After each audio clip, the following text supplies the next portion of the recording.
What do you guys do when a seller says they want to print the agreement out and read it before reviewing it with you? This was a post in a Facebook group, and one of the best replies is the guest on today's podcast. Jay Mora said the first step is to ensure that the seller is not doing a stall tactic to use your offer to compete with others. He says one way that you could speak to them is to say, hey, Mr. Seller, I actually used to be that way too and print everything, get a highlighter, turn into a lawyer for 24 hours. But you know what happened? I ended up just getting more confused. Let me ask you this. If you don't mind, are you just looking to compare this with a few offers, or do you actually want to do a deal with me if it makes sense? Let them respond and then say, why don't I save you the toner and walk you through it now in just 5 minutes? And go over it line by line, just that way, so you can confidently decide either, hey, fire me and tell me to get lost, or let's do business. So I thought that was a great response, Jay. Welcome to the show. And have you used this before? It sounds like you have.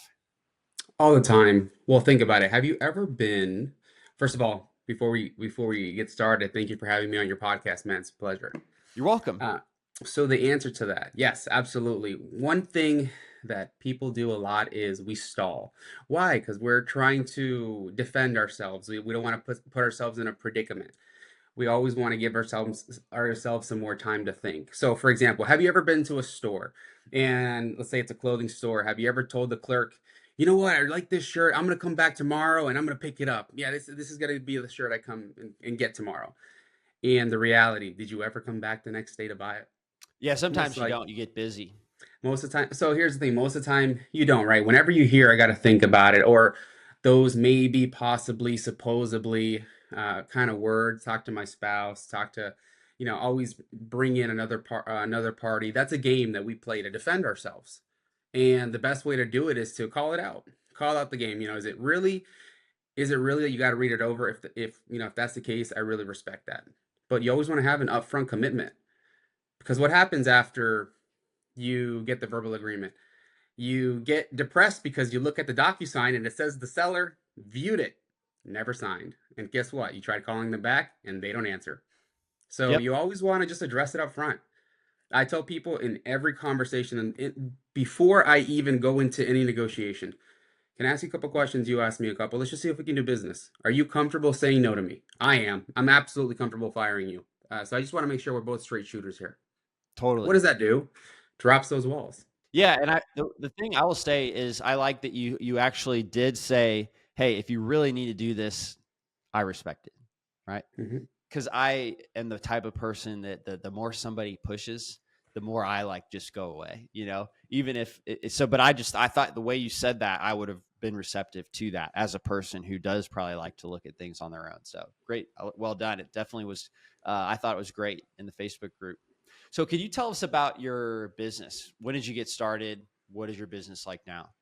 Yeah, I got started in the real estate business when I was 14. My dad he used to own a painting and small construction company, so he was doing a lot of kitchen turnovers.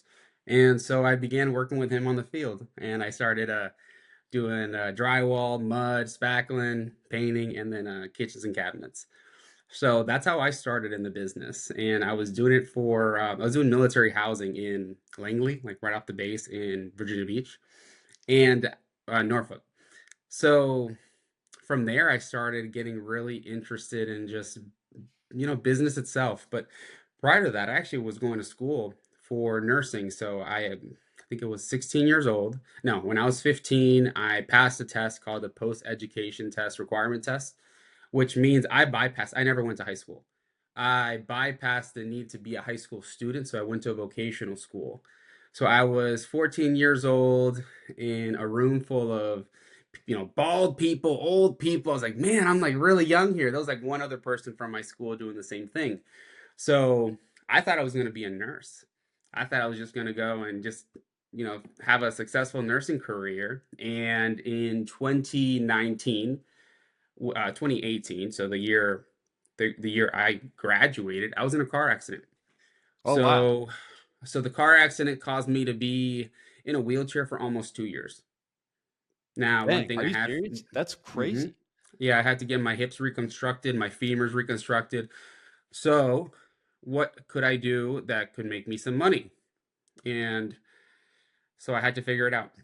One thing I was good at is talking to people, having conversations, getting people so emotionally involved that they're like, you know what? I like this guy. Let's do business. Or, you know what? I don't like this guy. You're fired. That's why I always tell people, you know what? It's all right. You can say no to me. So back to sales, right? I was in a wheelchair.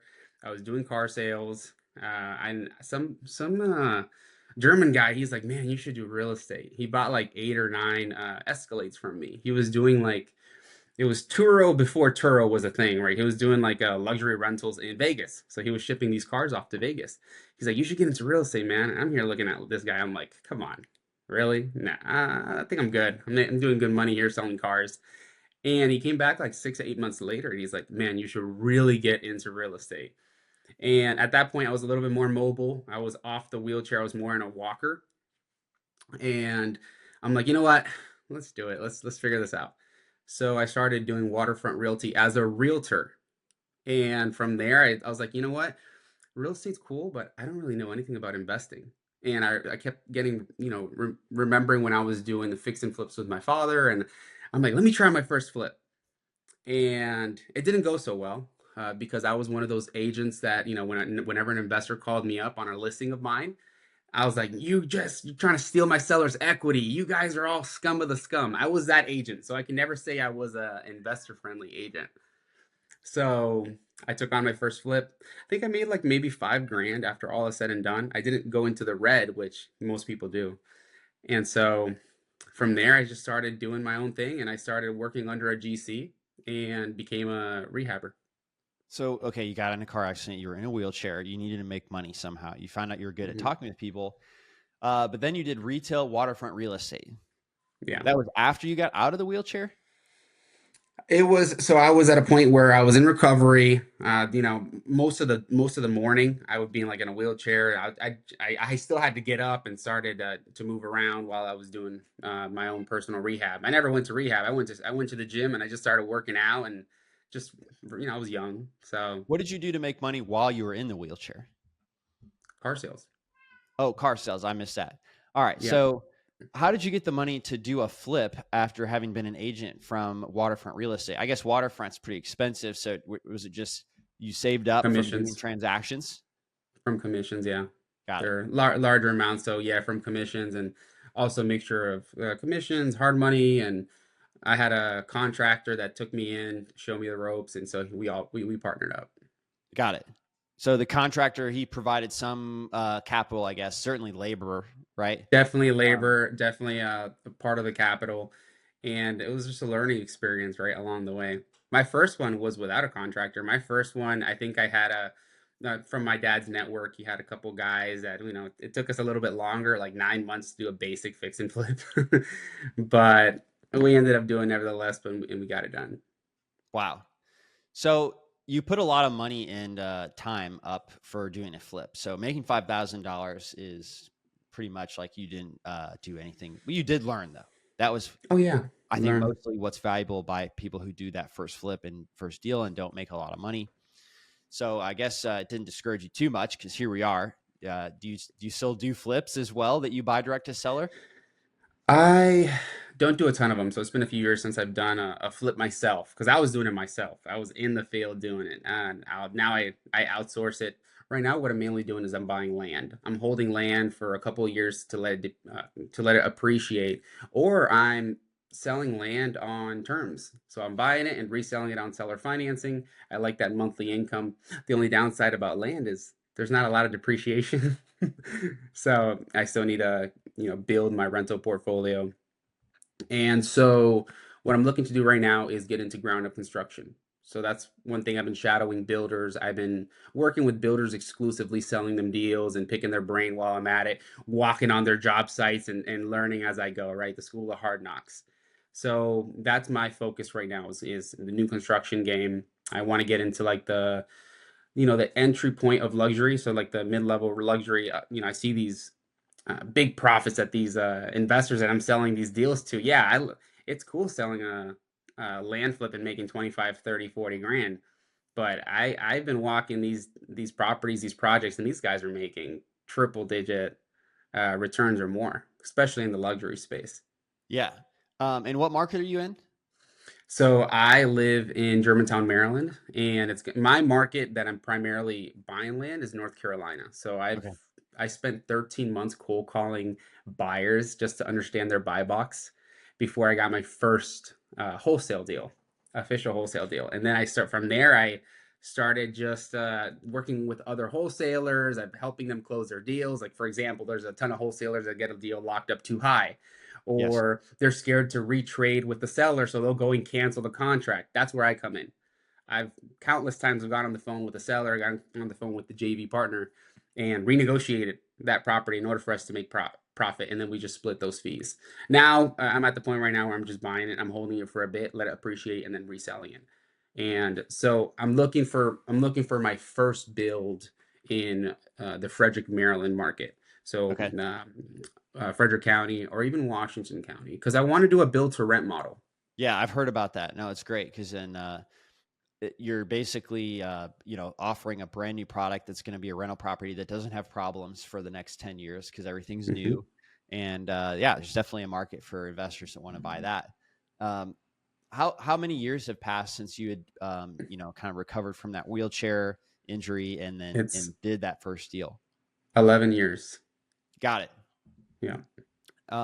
What is your business like today in terms of the number of deals overall that you do, including wholesaling versus buying and land? Because I mean, unless you have like a big money source, like you might run out of money, just continuing to buy land and holding it for 3 years. Yeah, so for example, I'm looking at my whiteboard here of all the transactions. Last year we closed out, when I say we, my wife, myself, and a VA, and 65 deals last year. This year Nice. I'm on my 43rd. Oh wow. So So you're going to yeah. surpass it this year for sure. Yes, yes. I have slowed down a little bit. I have 5 kids, right? I'm Last year I was just You go, have go, five go. kids. I do. You Yeah. look And 28. yeah, I'm 29. Yeah, I'm Hispanic. What do you expect? We reproduce like rabbits. Wow. So so yeah, last year was a very JV centric. Like I was connecting with everyone. I was taking little fees. I was doing even a flat fee model just to get the experience, just to get the understanding on how to have these conversations. This year, although I haven't gotten the 65 yet, there are a lot larger fees because I'm actually more direct to the seller at this point. I'm at the point right now where I'm essentially just buying. I'm just making offers on deals and then just reselling it and holding on it for maybe a couple months and then selling it on the MLS or just double closing. So, how do you decide if you're going to sell on the MLS or double close? I guess the condition of the house, like if it's really nice, you could just relist it, or what's your Yeah, so strategy I'm there? I'm a GC by trade, so I'll if I can be in and out under 5 grand as far as me trashing it out, cleaning it up, then it's worth it for me to possibly just maybe get somebody out there, touch up paint, and just get it nice and clean to the point where it's as is ready just to be sold to an investor. What does your marketing look like? Because you're getting deals that need work, you're getting deals that don't need work, you're also getting land. So, how do you do in the segmentation of all that marketing? I don't spend any money on marketing. I'm as close to $0 as I possibly can. So, So do you building my get personal leads brand. from referrals, like you said, when people can't close their deals? Yeah. So I've done enough JV partnerships or relationships with people, and I'm always looking to pour into other people's businesses. Stuff like this, like that comment I made, got me on a podcast with you, right? Stuff like that. Just be valuable, just provide massive value to people, and they're gonna remember you. Maybe not at that direct moment, but down the line. And also, I branded myself to be one market, one strategy. I'm not like a Boy Scout. You see them all the time. You tell me somebody who says that they're doing a bunch of deals, they'll call themselves a nationwide wholesaler. They look like Boy Scouts. They got a pin over here for Washington State, another one for North Carolina, Florida. It's like they got a whole satchel full of like pins, and they're not doing any business. Why? Because they're not mastering it. Unless you got a huge team with someone focusing on every market, that's when it works. I just focus on one market, one area, and if I did get an opportunity in a different market, I Yeah. just JV'd with somebody who understands it. So how did you come to learn about the JV deals? Was it in Facebook groups where people were, posting deals, or do you do meetups, or how did you build this reputation? Yeah, so I've been hosting meetups for about 2 years up here, and also I come up and down North Carolina because my in-laws live in North Carolina. We have a smaller rental portfolio, and in right within an hour of Charlotte, so in a little area called Mint Hill. So we have a lot of little land plots within an hour of Charlotte, and a couple rentals there. Now, how did I build a reputation? I guess I helped one guy make 25 grand, another person make 17 grand, one person I helped save him from foreclosure. He didn't tell me he was in foreclosure, but from the profits that we made on a JV deal, he called me up. He's like, "Jay, you just saved my house. We were able to pay the arrears of 19,000 thanks to you." And I'm like, "Wow." It's like, and then just people just So talk. what he had a deal. Okay, let's break that down. So he had a deal of another house, and he had it under contract, but he couldn't sell it. Right. So you learned about it through your meetup, and he was like, "Hey, can you help me out?" This was Is that actually through a YouTube video on this particular one. It was just through a YouTube video that I made. So I'm every single day I'm being loud. I'm telling everybody what I do. I don't care if it's my doctor, if it's the veterinarian. I don't care. I'm telling everyone what I do. And so just by being loud, and somebody commented on my social media post and like, "Hey, I have a property. I'd love to sell it to you." And so I made an offer. We closed on it, and I double closed on that one. And so from the profits, he ended up saving his house. yeah? So when you do a JV, he's already got it under contract. So do you guys like do you like do a JV agreement with him? So then you also have interest in that property? Yeah, so so if it's a JV agreement, yeah, we'll do a JV. We'll get into a JV agreement where I'm the exclusive dispo on it. But most of the time, I'm at the point right now where I'm just making offers on properties, and so I make offers in DMD, and so then on day of closing, I'm already double closed. I'm already selling it to somebody else on that same day, minutes after I close on the first leg. Got it. Yeah, yeah. Because you have an existing pool of buyers, and it Hmm. seems like they locked it up too high anyway, right? So you obviously have I skill had to help. I to had to help communicate with the renegotiate. seller about why that needs to be lower, and still help them out of their issue. So, what Exactly. does your team look like? Is it mostly you doing all these deals? You're obviously very skilled yourself, and it doesn't seem like you need marketing team members because you don't do any marketing. So, what does that look like for you? Right now, it's mostly myself. I have a TC on file, and I have a couple of people doing bird dogging for me. Mm. And I also have a couple of my own mentees that they just look for deals, and they're sending me the deals, and we'll just split the profits on it. Are they just like looking out for rundown houses, or what is the bird dogging? So in the bird dogging space, my bird doggers are looking for properties that have been listed for over 90 days, 120 days, properties that most flippers don't look at, right? And I know in North Carolina, most flippers don't want to look at anything under 1950 as far as year build. They're looking for like 1970 and above, but there's still a Yeah. lot of properties in the 1900s, 1910, 1520s that are just sitting there. So we'll do a tear down offer. Mm. Hmm. Nice. Yeah, people overlook those. So I could completely understand that because that's when you have like older wiring, maybe lead-based paint, different type of foundation technologies back then, like brick and stuff that could cause some problems. So yeah, a lot of flippers they don't want to really mess with that. So you're saying that Yeah, they're scouring the MLS, but they've already got their filters preset, so they don't see a lot of these deals, allowing you to provide an offer to somebody who's been listing it for half a year and hasn't sold it yet. correct. There's actually a software I used for a year. I got 7 deals this way in 2023.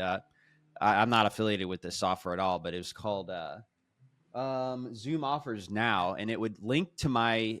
I had an agent that was linked to me, and that provided the MLS access. But it would basically like autofill and generate DocuSigns, and I had a slider. I was like, let me offer on all these properties for 70% of the list price, right? And so at first, I would pick like 100 properties and just send them all. And my poor agent, she had to deal with everyone texting her back because the way it sends is it sends it through my agent's email with her signature and then my DocuSign attached, and then the price was generated based on the slider for all these deals. It's a terrific software. I was just putting money elsewhere for a minute, so I canceled it. It is $500 a month. Um, so again, not cheap, but considering the value of being able to offer legitimate offers, from a legitimate agent. I ended up getting, some great deals that way. And maybe I'll start it up again because I just started rebuying and doing some Burr deals here in Indianapolis. But you might like that. Yeah, It's it sounds very familiar to a software called LOI Blaster, okay. where it scrapes the MLS and it sends it generated blind offer letters. It sounds like through an email in Yeah. this case. So I have not used that software, but Okay. this was like so legit feeling and looking. It really did look like a proper DocuSign rather than like a generic auto generated thing. And it was in my agent's actual agreement as well with both of our actual signatures. So check it out. I don't know what the other software is, but it was more serious because if they accepted it, I was like, oh well, here we go. I mean, I've got a deal accepted. I'm on the hook, right? It was like more than just an LOI. But very cool at the same time because it does look legit. Yeah, I love that. So Zoom offers now, right? Is that what it is? Yeah, and then so basically the story was my poor agent, right? She a lot of people receive a 70% offer and they send you like a mean text. So my Yeah. agent was getting some mean texts and it was a lot of them, which she was fine with. But I then would look a little bit into the properties before blasting them all out. And so I would probably spend like an hour every week looking at any new properties that were coming into the 180-day criteria. And then I would handpick the ones that were like properties I actually wanted to acquire. So that was nicer for everybody. It just took a little bit more time, and the software still provided a lot of ease because I didn't have to tell my agent, "Oh, I want this property. Oh, I'm looking for this." It allowed me to kind of just send it through her automatically. So it was great. Very cool. So back to you though. Sorry, just wanted to say that because I thought you might find that interesting. I appreciate Um, that.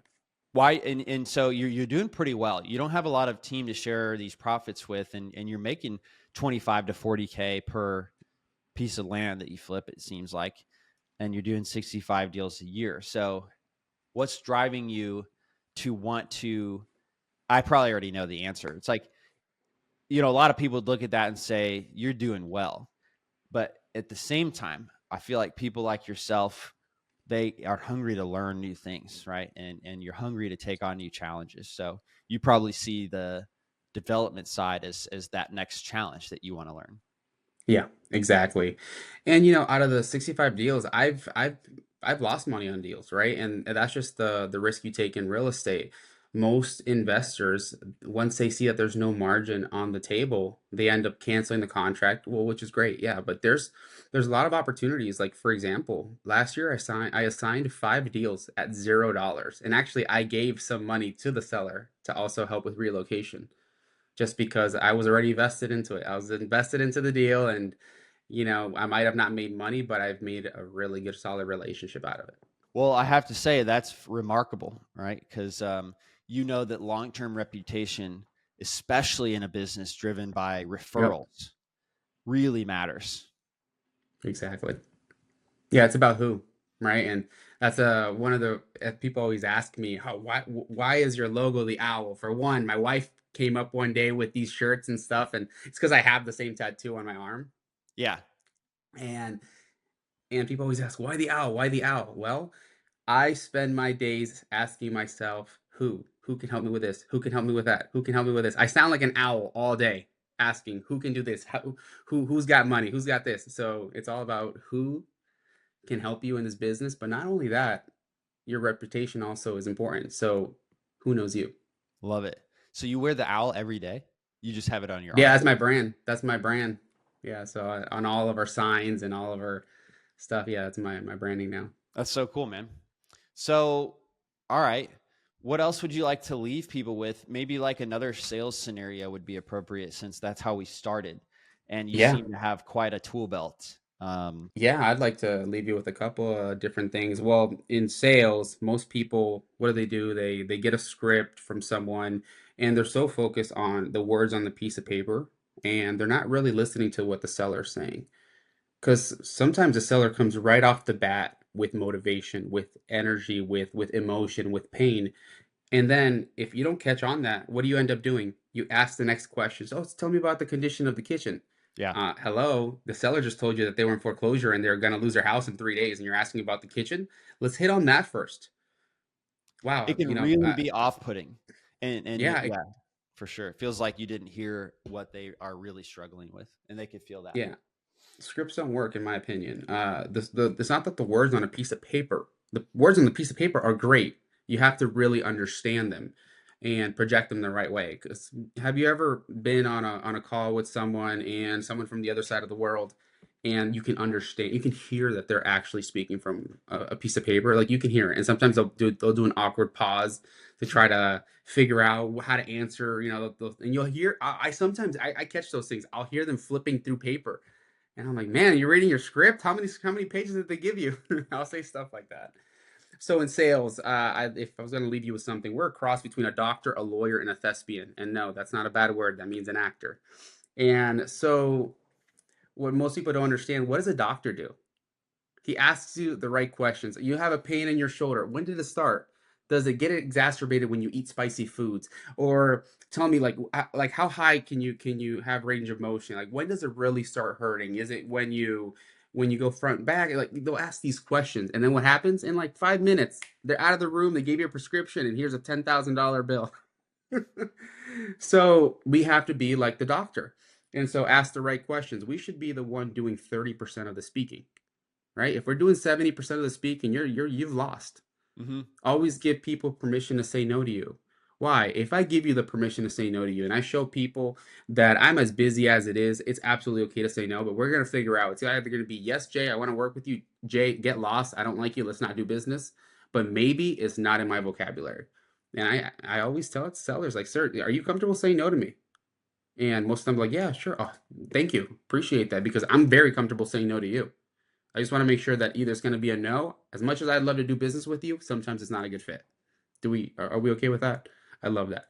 So tell me about the property. Tell me about the condition. You just woke up today and you decided you wanted to sell. I'm a little confused here. Help me out here. The words you say get people to open up a little bit more. Drop those walls. Drop those walls. And also how you intro cold calls. Most cold callers say the exact same thing. And that's the definition of insanity. Do the same thing over again, expecting a different result. That's insane. Is it safe to say, if they're on a list, is it safe to say that somebody has called them in the past? Yes or no? Yes. So then why do I have to act like I'm brand new to the conversation? Why don't I Should. just call as if I'm calling back? Right. So what I like to do, the best intro I've ever done is the sticky note intro. Somebody calls and the way I say it is, hey, David, this is Jay Mora. I'm sorry it took me so long to get back to you, brother. I got a sticky note here. It says to give you a call back. Man, I'm a little embarrassed, brother. What's this about? What are they going to be like? Well, you called me. I guess you're right. I think we talked like 9 months ago. You still got that property over on Main Street, correct? I think that's what we talked about. That's what it was. 123 Main Street. David Lecko. That is you, right?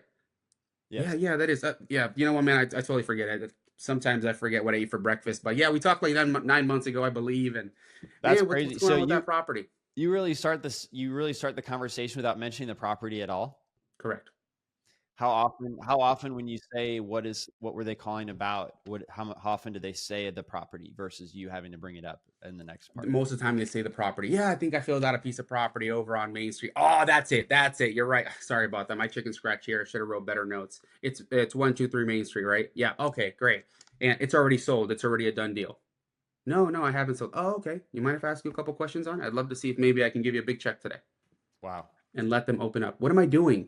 I'm literally pulling away. Before I let you go, I just want to make sure if it's over, right? It's already sold. What am I doing? I'm pulling away. Well, how much cold calling do you do? I thought you just only did referrals though. Yeah, but here's the thing: how do you renegotiate those calls? You got to call. You have to give them a call back, and sometimes Got it. So as far as for you especially, you're learning about deals from people in your meetup, and so now you really are kind of you are part of that conversation because you've been asked to help by the person who couldn't get the or deal done. or they'll tell me, hey Jay, I have this seller and he's very unreasonable and he's kind of rough to talk to. Here's his number. Give him a call. See what you can do. Yeah. There's the lead, right? I'm still cold Yeah. calling him. I'm not telling him, Bobby Joe gave me your number. No, I'm That just, makes sense. Yeah, yeah, I'm introing that it makes sense. and using a pattern interrupt. Yep. That makes complete sense. Hmm. I was like, man, I don't know how that'll go if I'm making 20,000 calls this month. If I say to all of them, what is this about? Well, here's the thing. The reason why most people make 20,000 calls is because most people are focused on volume. Right. And if you have a big operation, personally, I don't like being behind a phone. Yeah. I don't, I don't like getting yelled at all day. So but if I'm saying the same thing, hi, my name is Jay Moore, and I'm calling about your property over on 123 Main Street. I know this call is out of the blue, but it's the same thing most investors say. Sure. So Sure. Sure. I I mean, just most people triggered, don't say it right. Most people will say, "Hey, is this Jay?" You know, that's correct. not good. But at the same time, not everyone can be a referral based business because there'd be nobody to give the referrals, right? So somebody is got to be out there, scaling up those cold calls and marketing. Yeah, but just don't do it the same way. Right. Agreed. So be a little bit different, be a little bit more genuine. If you sound scripted, you're done. 100%. I completely agree with not having a script. You should know what stuff you're going to say, but when Mhm. you're on the call, you focus on what's being said, not what's on your script to make sure. Have a framework, Yeah, right? you're, Just you're have an framing that. understanding of, yeah, have acknowledgement of it, and then asking a question. If you don't know something, what do most people try to do? They try to give features and benefits, and that's the thing. Most investors, we say, oh, we can close in 30 days, we can do this as is, no need for repairs. What if that's not important to the seller? What if they Right. need maybe 15, 20 days after closing for some they need that money to relocate? Maybe they need to get a U-Haul and they can't get it on the same day of closing. Maybe they need that money.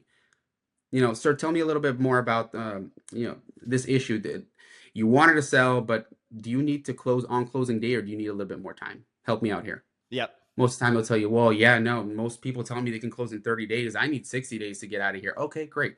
So what does that mean? Well, if in 60 days we can do this, I can be a little bit more lenient on pricing. Oh, thank you so much. Like, let them open up. We give too many features and benefits, and let's be honest, we all do the same thing, but Hmm. we don't all sound the same. Well, as we wrap up, I did want to point people to your website, thejmora.com. We obviously connected on Facebook. Do you want to point them to your YouTube channel or anything else? Yeah. So YouTube, Facebook, Instagram, just type in the J Mora and you'll easily find me. I help people wake up every single day happy that they don't have to cold call miserably for 12 hours a day. I show people how to have great conversations, and I also show people how to invest in land and how to flip it and how to, enjoy having 5 kids like I do. So do you actually have courses or do you mostly just teach through your content and then take any JV opportunities? Well, I do have one-on-one mentorship, right? I'll coach. I like to coach sales forces. I like to coach people that have, like, teams already set in place so I can maximize. So I'm in many businesses. So I'm in, like, the construction business. I'm in the services business, the home services businesses, and also real estate. So, but most of my stuff, I tell people all the time, most of the stuff you pay a ton of people for, you get it on my YouTube channel. You get it up from having a couple conversations with me. You get it from hearing. I have a couple live cold calls or phone calls on my YouTube and stuff like that. You'll see it from there. And so, really, I'm trying to help people get better at locking up quality deals so I can buy them as well. Well, thank you for the sales tips from the very beginning to the end. You always had something fresh that we could put to use right away. And I can't wait to try that one about calling them back and just seeing what they say. So thank you Yep, so much, Jay, for being on the podcast. It was great to of have you course. on as a guest. It's been a pleasure. Thank you, brother. Thanks for listening to the Deal Machine Real Estate Investing Podcast. Please leave us a review and follow along wherever you're listening to your podcast.